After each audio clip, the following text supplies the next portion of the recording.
Welcome to today's show. Today we have Dr. Frankenstein and his monster. We'll be discussing the severe neglect that the monster has been experiencing from his creator. So explain the way you've been feeling, or the way you've been treated.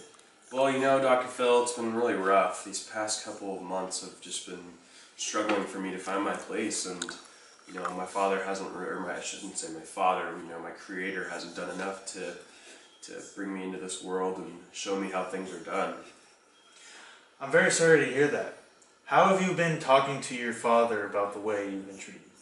He doesn't really talk to me at all. He just kind of neglects me and leaves me there to figure things out on my own. And I've been making progress, I've been learning about fire and stuff, and I've kind of been going down and looking into the townspeople and seeing what they're doing to fit in with society, but, it just hasn't been working that well. Seems like we got a lot on our plate today. Stay tuned, and we'll be right back after this commercial. I am stuck on Band-Aid brand cause Band-Aid's stuck on me. I am stuck on Band-Aid brands cause germs don't stick on me. No matter what, fingers, toes, and knees. Only Band-Aid antibiotic has ointment directly on the pad. It delivers protection against infection in one single step. I am stuck on Band-Aid brands cause Band-Aid's stuck on me. Hello viewers, welcome back to Dr. Phil. We are here with Victor Frankenstein. How are you, Victor? I'm good, Dr. Phil. Glad to be here. Looks like we got quite a sticky situation here. Have you known that the monster has been feeling abused, neglected, alienated from society? Well, first off, I want to say that I never meant for the monster to be my son or to resemble anything like my son, so I don't know why people keep assuming that. So you were taking no responsibility for the monster? Well, when I created him, I meant for him to be scientific research, and I have no emotional connection to it. So are you neglecting the monster because you were neglected as a child? No, I'm not. My childhood was awesome. I was an only child for most of my life until Elizabeth came into the picture, and then even after that, my parents loved me and they gave me everything I could have ever wanted. See, the problem is the monster needs someone to be there for him because he's lonely. Victor, you seem like the only person that could be there for him, and that's the only person he needs. But you only label him as an experiment. I think we need a second opinion. Let's bring out Henry Clearville, Victor's friend.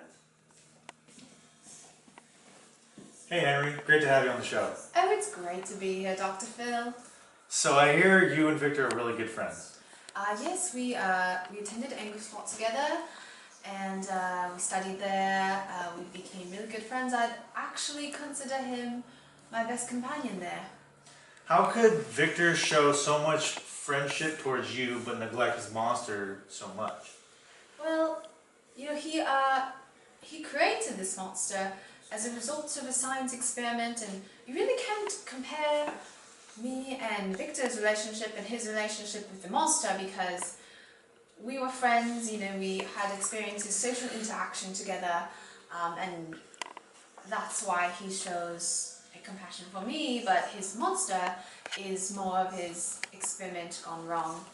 There is no emotion connection there. So this monster who clearly has feelings and emotion is just labeled as an experiment? Well, it's what Victor intended it to be. He was very interested in science experiments in Engelslot, and I think this is just the results of one of them. It's nothing to be emotionally attached to, at least according to Victor. Thanks, Henry. Glad to have you on the show. Oh, very, very glad to be here. Thank The you. show a little bit interesting. Let's bring out Victor's love, Elizabeth Lavenza. Round of applause for Elizabeth, please. Please take a seat. I must say, I'm a bit nervous. There's no need to be. All you need to talk about is why Victor created his monster in the first place. Well, I remember after our mother passed of scarlet fever, he started acting a bit strange. And he was getting really interested in alchemy and electrogenesis and just a lot of experimenting while he was away at Engelstadt. And, maybe one of those experiments trying to deal with this tragedy ended up being this monster he created. But what I don't understand is why would Victor create a monster to symbolize his mother but then neglect it so much? Yeah, I agree. I feel like he created this monster kind of like his son, and he should be showing more love to his creation like he does to me or his family. So I think it is time that he takes responsibility for his actions. Maybe he needs to be told that he needs to take responsibility. That's very honest. We're gonna bring back Victor and his monster right after this break. Maybelline. Love, adore, crave. Color Elixir, the first creamy lip lacquer from Maybelline, New York. Is it love? Intense color, smooth feel, memorizing shine. Everything lips love in just one sweep. Color Elixir. Maybe she's born with it. Maybe it's Maybelline. Alright folks, we're back with Victor and the monster.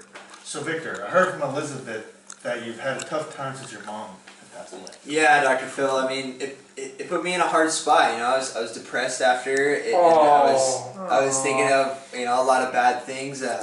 Afterwards, I got really interested in alchemy and started to do these experiments, which ultimately led me to create the monster. And yeah, that's where we are now. Well, since you've created this being with feelings and emotion, don't you think it's time to take responsibility? You need to start to treat him like your son. All I ever wanted was to be loved and nourished. Aww. You're there. I never realized how much I hurt you. I'm so sorry. Can you forgive me? Of course, but promise that you'll nourish me for the rest of my eternity. I created you. I should treat you like my son. Oh.